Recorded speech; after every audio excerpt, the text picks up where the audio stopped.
Hello, I'm Mark Griffiths and welcome to another Gazzetta Dello Wrexham. It's transfer deadline day, of course, and so naturally we're in the nerve centre of Wrexham's comings and goings, Starbucks and Rostufflin, because you know full well that if anybody signs for Wrexham, they'll be straight in their car in Colliers Park down the A483 and come here to sit over a hot beverage and think about what they've just done. We'll be watching out for any comings and goings in here, of course, to give you any exclusives about transfers coming in and out of Wrexham. Matty Doan sitting over there with a venti chai latte, and next door in the subway, Andy Mangan and Lee Roach are sharing a footlong. We've Redman 99 on Red Passion says Lee Roach might be 45 now, but he'd be needed right back and he can still do a solid job. Anyway, there's three of us here, so there's more of us than there were in the away end on Saturday. I'm joined by Carl Hogan. Hello. Who at Alfreton vaulted over the desk of the press box to get physical with a stroppy steward, and his Krav Maga DVD will be available in time for Christmas. And I've also got with us Ollie Williams, and as part of our hookup with Starbucks at the end of the broadcast, he'll be doing the world's first decaf Americano bucket challenge. Stay tuned, fans of Scalding. Anyway, Alex Taylor can't be with us, but he is publishing his first column in the Daily Post this week, so we know who will be slagging off next week. Right, on to business. And firstly, Wrexham's loss of form, of course. We drew with Macclesfield, we then lost against Woking. Dean destroys Dragons in the non-league paper.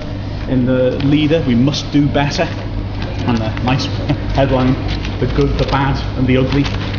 So, we've drawn one, we've lost one. Exactly the same results as Man United, but Carl, surely we're not that bad. No, we can't be that bad, can we? Yeah, it's been disappointing. We can revert back to what we were talking about last week. Perhaps we do need a bit more time to gel. Perhaps we were a bit quick to say that we don't.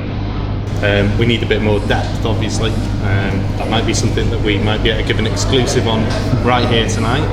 Might not also, but yeah. But no, it has been disappointing, and I'm sure Kevin will be disappointed more than anyone. He looks hurt at the moment. All the players did as well. I think they know they've got to put it right. Absolutely. I mean, you look at the headlines, it's rather repetitive at the moment, Ollie, because every other sort of post-match one seems to be that sort of thing. We must do better. We're welcome not happy with how we're performing, and there clearly needs to be a step up somewhere in quality from where we're at right now. Yeah, I think the headlines are a little bit harsh, although to be honest with you, I do agree to some extent. Obviously, we've done well. We were talking before first halves, we were doing really well. We've scored 78% of our goals this season, all coming in the first half. Then the first 22 minutes of the second half we conceded, so it's like we really are taking our foot off the gas once we've scored in the first half. So it's just maintaining leads, and we're coming out in the second half and we're slipping, and we're letting teams back into the game. We're not closing out the game, getting that vital second, third goal to sort of kill them off. And if we don't do it, we're going to see a lot more draws, a lot more losses, inconsistency, and eventually that's not going to get into the playoffs or to the top of the league where we need to be. Like Ollie says, this idea of closing games off, Carl. I mean, it's ironic, it's the angle you'd take in a story, to be fair, but there's an interview with the Leader last Thursday, Blaine Hudson, goal-hungry Hudson. The worrying thing is that defenders are making headlines for being able to score from the set piece, but the actual defensive part of the job isn't going so well at the back, is it? Putting pressure on the strikers. You get a bad second half creatively, and therefore we sold down the river because there's too much pressure on the strikers to score the 3 goals we're needing to actually get 3 points, because we're letting in 2 per match. That's it at the minute. We've just got to make sure. I think the whole team focus, and from the outside looking in as well, is we've definitely got to score more than we let in today. That's no good, is it? We need a solid back line. And Blaine said after the game they've got a lot to work on defensively. They look a bit ropey. So they're aware of it. It's just a case of either A, strengthening it, or B, working on it. It's obviously a really, I don't know whether it was a strange decision or changing the back four from the previous game on Saturday and throwing young Ross White in there against a team that had scored 6 the game before. Just little things like that are maybe a little bit worrying when Mark Carrington hadn't really done anything wrong.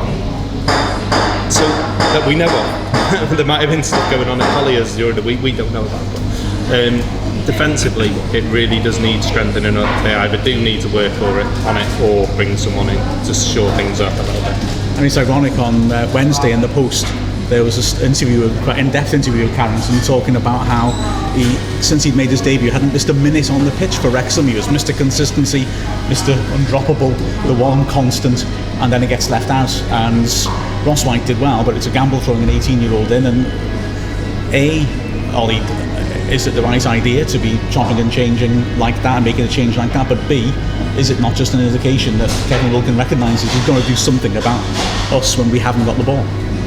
I mentioned in the podcast on Saturday evening, why would you put in an 18-year-old who's never played a professional game in his life against, I'd say, one of the best attacking forces in non-league? He's with Randall, Morgan, and Sole up front for Woking. They're practically unplayable at some points when they're really on form. But to put White in, especially against Morgan, experienced Football League player, who's played with countless sides in the Football League, and he did sometimes outclass White, and especially for the goal where he sort of turned them inside out before that low drive against Batchman penalty. Batchman could have saved, and some said he could have, but do you drop Carrington? No, not simple answer. You don't. He's played every game. He's played every minute since his debut. He's been absolutely fantastic. I thought some people have said he's not been as good as last year. I disagree. I think he's actually worked and improved. He's done really well going forward. Maybe defensively it's left us a bit bare at the back when he has gone, but especially against Gateshead in the sort of when we went a goal down, he attacked, and he was one of the only players who actually looked like, right, I want to make a difference. And we scored, they doubled their lead, got a third a minute later, and then our heads dropped. But I think Carrington's been a really good performer for a solid, once again, to have dropped him. I thought it was a bit of a, quite frankly, ridiculous decision. Yeah, a lot of, and don't get me wrong, a lot of it, what happened on Saturday with Ross wasn't his own fault. I think the only real mistake, I think he gave the ball away once or twice maybe. I think he got turned inside out for the goal, which is a bit of a, dare I say it, a schoolboy error, but he's used to playing youth football. He wouldn't have come up against anything like that. It wasn't Ross's fault. I thought he gave a really good account of himself. Other than that, he was very positive. That's such a bright thing to have around the club, someone like Ross White coming in and challenging in and around the team. At the expense of Carrington, that's the questionable thing. And I think what made it more questionable, I don't want to send questions Kevin's way like this, but he brought Mark on during the game. And I don't think Ross had faded perhaps quite as much as some of the others at that time either. Maybe just to see Carrington give attacking thrust as well with 7 minutes left, just to get him to push on. I think as well with the system as well, 4-2-3-1 doesn't give as much cover to the full-backs. Or maybe the other thing, Mark, is perhaps Kev's thinking was, we'll stick Ross at right back, he's a natural right back, and Mark's on the bench for midfield cover. Because we're missing two very influential midfielders. We've got 18-year-old, 19-year-old Rob Evans in there, so maybe the plan was for Mark to maybe come on at some point and change the game in midfield. Yeah, or just as cover, because you don't. If your back four looks solid, you don't want to change it because somebody in the middle of the pitch has pulled a muscle. Yeah, there's certainly an issue to address, isn't there? The protection that the attacking players give the defenders down the flanks. Something that maybe needs to be addressed, and they just tweak this system a little bit. Otherwise, as Frank Sinatra said, it's up to you. Where's York? Anyway, on to transfer. It's Joss Miabi. I knew he'd laugh. And for those not familiar with this situation, Ollie is Joss Miabi's #1 fan. Or to rephrase that, soul fan. I think you'll find the fans of Nazareth were happy when he scored in the 90th minute equaliser for them, Mark. So Joss isn't all bad. Although mostly. He pleased us in Nazareth. Well, thanks for your expertise on the Israeli League, but anyway, if we just move on to more Vanarama-ish issues, the transfer deadline day today. It is. Which means that Andy Gilpin's been camped outside Collier's Park all day, stopping passing traffic and asking them whether they're centre-backs from Hensford Town. But we've got to be very careful what we say here. We're filming this now at whatever it is, 6 o'clock on the transfer deadline day. We think we know an exclusive. but we can't say anything about it because it's not been released yet, so we've got to be careful. But certainly, it surprises me in a way if something goes through today, because I always think that transfer deadline day, it's a bit of a media construct in general, but it certainly is at our level, because normally you're just looking for free transfers and loan deals after today, and just released players. Is it? I mean, the leader had the thing last week on about bringing players in before the transfer deadline, but is it really relevant or not? I mean, and where do we need to improve, if anywhere? Business is normally done for clubs at this level by now, and you'd say 99% of the decent players are signed up and on wages that they don't want to lose. Obviously, that can change at any time, and whether that be on a Monday or on a Sunday, who knows? Danny Wright went to Gateshead. No one saw that one coming, even though he'd been dropped out of the squad. But it was a move that was made on Friday, and he played on the Saturday. So whether it's a Monday thing or not, and whether it's transfer deadline day or not, but who knows? But we need to improve defensively, you would have thought. I think that's been said by the management and the players themselves. So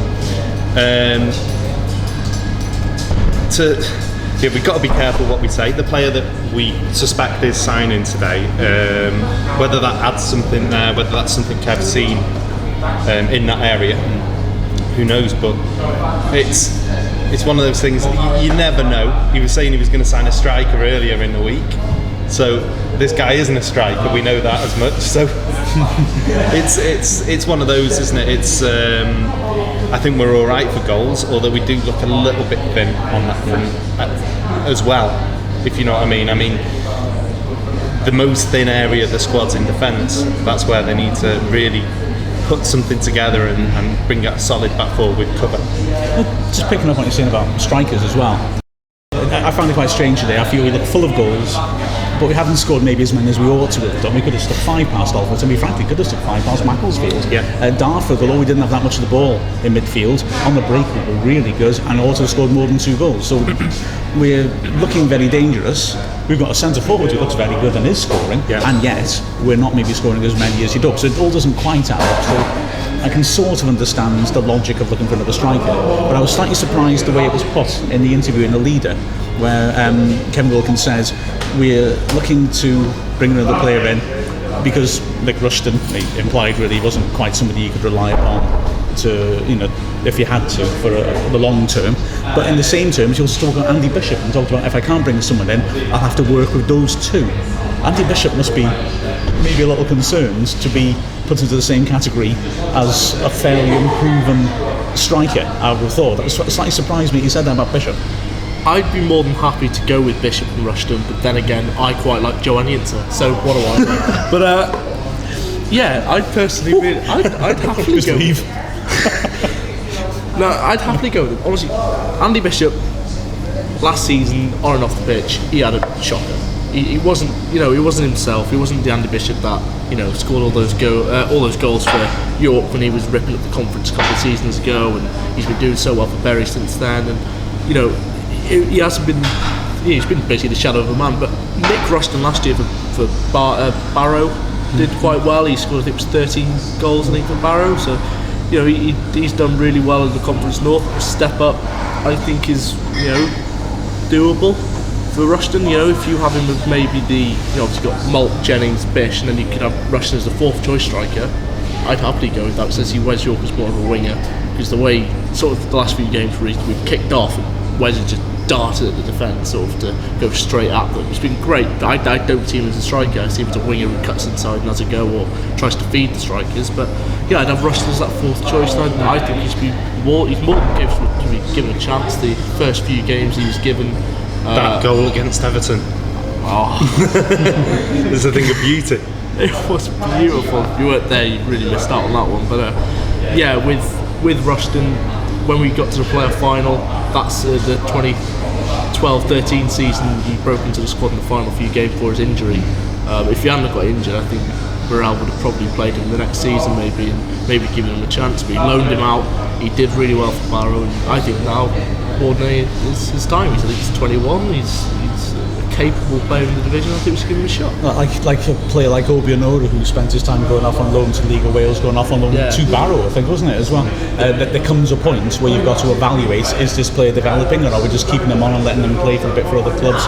The two big things that come out of the club about Rushton are A, he's a really, really good natural finisher, and B, he's massively a confidence player. And if you don't get his confidence going, then you may not get much out of him. Was it Joey Jones who said he's the best finisher he's seen at the club for so long? I mean, that's, European Cup winners saying that about a player, he knows his stuff. So Joey Jones is saying it, he watches the youth team, day in, day out, so he obviously knows something about him.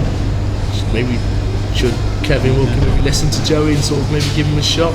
And that's Joey Jones, the Wrexham legend, not Joey Jones, the walking substitute. No, absolutely not. Mentioning Joey, and then notice he signed for a Conference South team, which, like Jeffrey Archer's novels, shows that people will buy anything. Remember though, Mark, Ollie said Junior Ntame would be the best centre-back to ever grace the Skrill Premier. Did I? Yes! He's now regretting that. He left before I joined Wrexham Player. So I was sort of thinking, where's this come from? Unless it was my cat because players versus cats. It was. There you go. Yeah, fair enough. My thing with Nick, just briefly to add, that I think it's just a more of a strength thing. He looked very comfortable against Everton, but they were a bit smaller. Youth team. Because they were a youth team.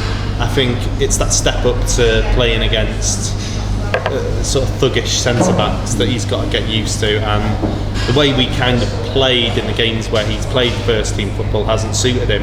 But I did notice one thing, when he did break into the side, he scored a goal, a brilliant goal away to Braintree. And he was out on that right hand side, he was quick, sharp, and we tried it, I think, the next home game, and that's where he got elbowed in the cheek. And like Ollie said, I think if he'd come through that game, I think he could have perhaps gone on. There was a bit of distance between us. Was there? Yeah. But I think if he'd managed to stay fit after that, and I know it was a terrible injury and he couldn't have played, I do think he may have progressed and carried on. Yeah, you say about the defenders. If you were at the game at Woking, McNerney, who bullied Malt for a bit, when he sort of tried to elbow the ball and got his face. I mean, if that had been Rushton, he could have kicked him up and down the field all game, couldn't he? But it'd be interesting. Nick's a quiet lad as well. Nick, he's that's the impression you get of me. Quite quiet, quite reserved. Likeable character, and it's just getting out the mean side of him. I think we need to G him up a little bit and get him firing. But I'm again, as you say, I've not got a problem with him getting a run in the side if it came to it. And the same with Bishop. I think that he's coming in for a bit of hassle at the moment again, but he's coming back from injury and off the bench. I think we need to give him more time. He hasn't just suddenly become a bad player. That player that we brought in on loan that season is still that player, and everyone wanted him to sign 2 years ago. That was it. We wanted Andy Bishop. We needed Andy Bishop, and I think if we give him a little bit more time this season to get fit, and if it doesn't work out, it doesn't work out. But at least we've given him time, Yeah. My concern for Bishop is, well, that comment that Kevin Wilkin made. Let's see, lumping the two players together and talking about, well, if I can't offload them, I'll do business with them or try and improve them. It surprised me because with Bishop, I mean, to me, I agree with you completely. He's got something. He's experienced. He's a good striker. I thought he had a good pre-season, even though he was carrying an injury. Yeah. But he was. He's lost his confidence since Christmas. His confidence has gone to the floor. The difference in him when you talk to him after matches sometimes can be seen. His finishing, you can see, is deteriorated because he's lost confidence. He needs to hit the net a couple of times. That header he had in an injury time on Saturday illustrated it perfectly. At first, when I saw it live, I was thinking, gosh, why has he headed it back across rather than go for goal? When you look at it again, no, he's trying to nail a downward header. He's mistimed it so horribly because his confidence is not great that he's just ballooned it up in the air miles wide. Yeah. And that sort of comment about him isn't going to make him feel wanted. No. It's going to make him think, oh, right, okay, so I'm surplus to requirements here. And as you say, we see him after the games, and particularly last season, he sort of kind of, I hope he won't mind me saying, he was kind of moped around behind the scenes after games, really dejected, and he kind of wondered why we wanted to speak to him a few times after games. Why would you want to speak to me after that, or whatever? But we kept believing in him, even us personally. And when he had scored a few games, it was the point of going over and saying to him, you've done a good job, stay well done. I think that's what we need. We just need to get behind him, make sure he's prepared and works well. I know the physios spend a lot of time with him, getting him fit. We're working on him. I don't know whether Kev maybe perhaps was not misquoted, but perhaps that's not quite what he meant by that, and perhaps it was kind of, I would like to bring in a bit of extra cover, but I'm quite happy with what I've got anyway. I don't know, but I mean, I should suspect if I walked in and took over the manager's job tomorrow, not going to happen. But if I saw the strikers we'd have, I'd be quite happy with that. I think we've got to keep Malt fit. I think that's the most important thing this season, keeping Louis Malt fit and not suspended. Because what a player we got there. And not suspending is a key thing. One of the other Wrexham Player commentators, Ben, is in the ERS on Saturday, and when I talked about that challenge by McNerney on him, which I was delighted to see back when I was editing the highlights, because it was one of those moments where you see something, you can't believe what you've seen, and you don't feel everyone else is reacting the same way. You wonder if you're just imagining it. But yeah, Malt's waiting for the ball dropping, the long ball. McNerney just goes touch tight to him and tries to elbow him in the head quite viciously, misses his head, and actually elbows the ball 20 yards away. That's how hard he was doing it. None of the officials see it. No one seems to complain in the Wrexham team about it. The crowd around us didn't seem to react. And then he shoves Malt over. When I spoke to Ben about it afterwards, Ben's much more even-handed than I am, he said, yeah, but Malt was kicking at him all the time off the ball. And when I looked at the video, you realise actually he did straight away after that as well. When he got shoved in the back, he turned around and gave him a little dig in the shins off the ball. Discipline seems to be much better, doesn't it? Does, yeah. But he's got 3 yellows now. Jennings got 3 yellows, so I was going to say, careful. Connor again. I think players work on him during a game. Him and Louis. I think Louis was just like away at Alfreton. He was just this hate figure, wasn't he, for the crowd, and because of the goal. But you've got to be there. And you've got to try these things. And I'm sure if it had been their player doing it, they'd have been, they'd loved it. But I mean, it's just keeping the head-to-head Jennings when he went head-to-head with one of the Alfreton players. He just like, but no, it's just keeping those two out of trouble. I think is key. Connor's played great as well over the last two games. Macclesfield looked like he had a point to prove, but then I don't think he really did he? And I think he's continued that. I think during the second, I will say most of it was said a lot that they faded in the second half. I think a couple of players didn't. I think Jennings was one of them, and he did well. I think Durrell had done well up until he was hauled off as well. I thought he'd managed his game quite well as well. So Louis Malt and Diego Costa separated at birth. Yeah, is it? That's it. Yeah. I want to look at the headlines. I just love these non-league paper headlines. They're just so beautiful, and there are some doozies this week. Absolute doozies. Can I just point out a couple of patterns first? Unfortunately, I recycled the last couple of weeks non-league paper, and I wish I hadn't, because I could have given you the proof of one thing I'm about to point out.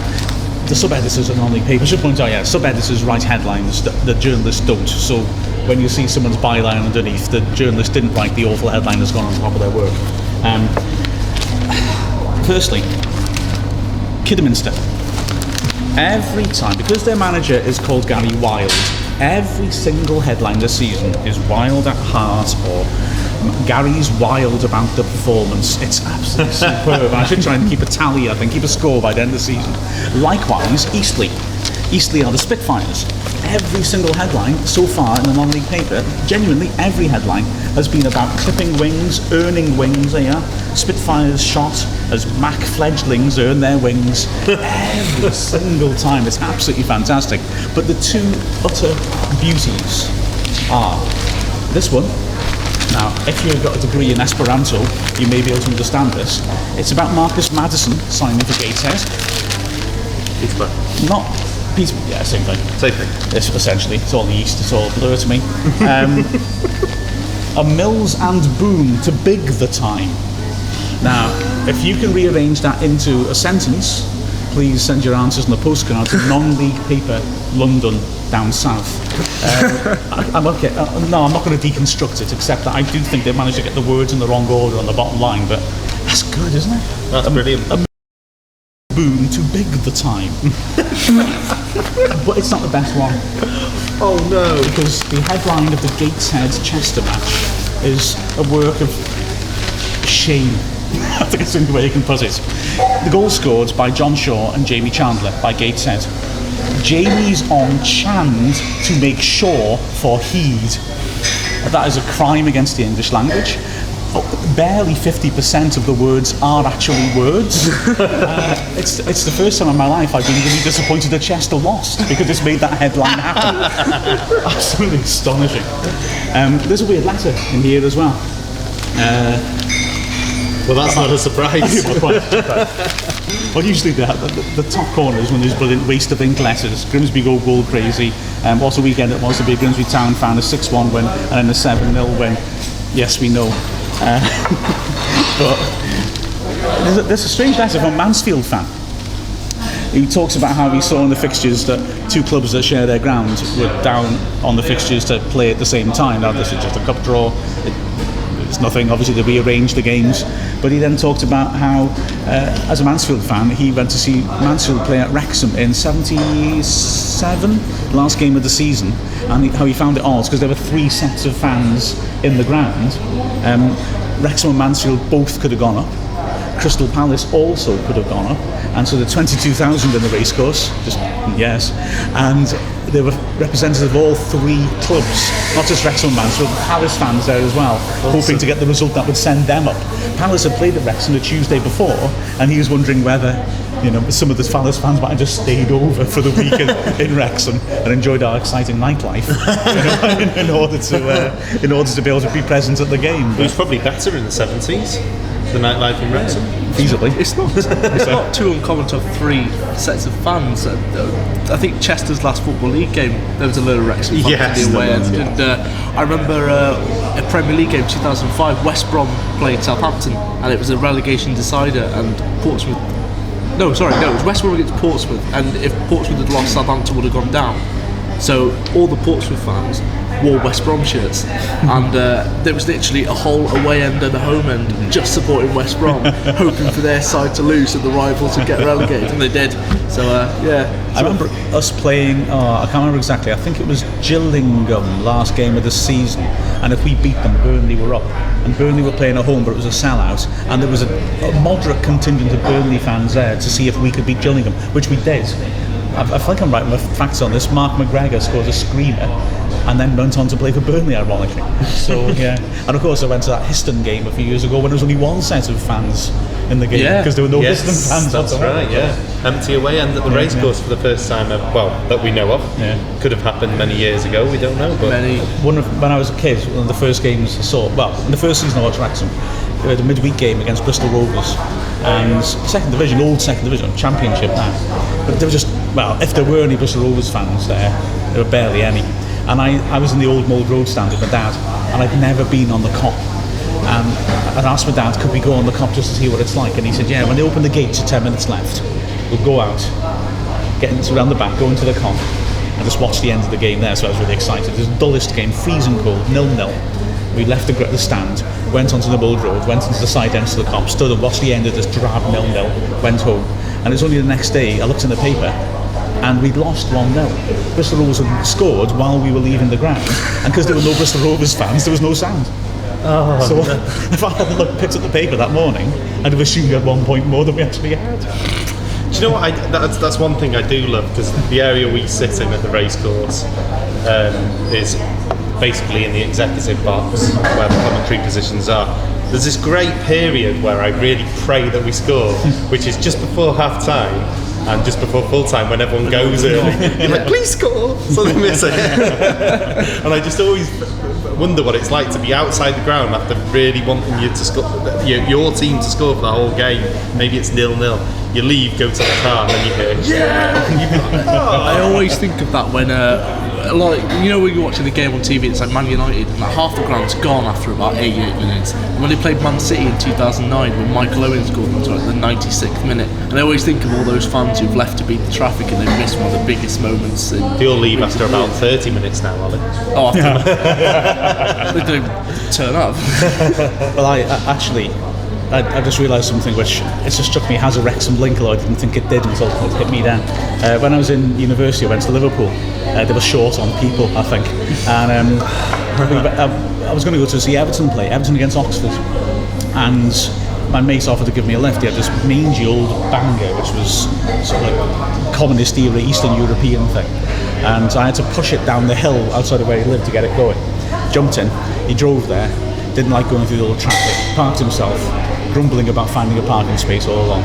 We went onto the Gladys Street. Again, dull game, 0-0, nothing happened. 10 minutes before the game ends, he said, I want to leave. I do not leave football matches till they've ended. What's the point if you don't know what the final outcome is of going there in the first place? Why bother? So I was like, I don't want to leave, I want to see what happens. Oh, it's boring, and I want to be able to drive away with the crowds. Well, if you don't like crowds, don't go to football matches. But anyway, I didn't win because it was his car. So he moaned about it enough, and about 5 minutes from the end, we left. And the opposite of what happened before, as we went out, we heard the most enormous roar. And in the pre-internet days, we had no idea what happened until we watched Match of the Day that night. And what happened was that Oxford broke away in the last minute. Neville Southall comes out. Oxford striker goes round him and rolls it across an open goal to Dean Saunders, who hits the bar from a yard out in front of an open goal. I'd missed that. Heartbroken.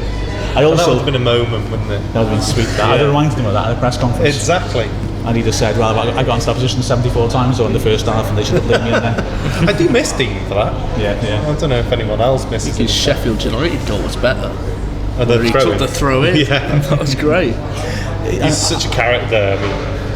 I remember I was outside when I first started going to Rachel's getting autographs, and I met Dean, and then some kids went, "Oh, Dean, I saw your goal," and he went, "Which one?" I always felt with Dean Saunders that he became better the less gel he had in his hair. Well, he arrived a bit caked.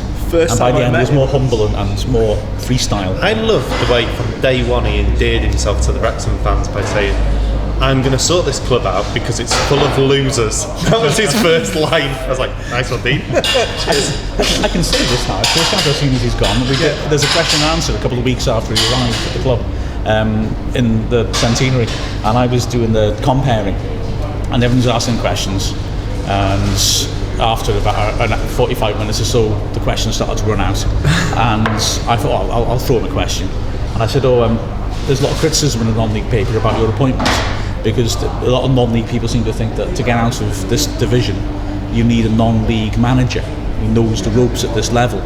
What do you say about that? And he said, if you're a manager who's still in a non-league a couple of years after you started in non-league, you're a failure.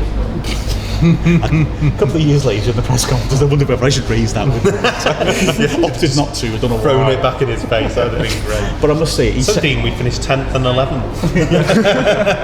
Well done. But he set really sound foundations, didn't he? You could argue his legacy both ways, couldn't you? On the one hand, he did set up a team which was the basis for 3 really good seasons in the playoffs and the FA Trophy. On the other hand, you could argue he learnt how to become a manager at our expense, and at pretty large expense, because he brought a lot of players in those first 2 years as he worked out what works and what doesn't work. So I think you could look either way with him. I think he figured out non-league fairly quickly. After those 2 seasons, we had the conveyor belt of players, this enormous amount of players.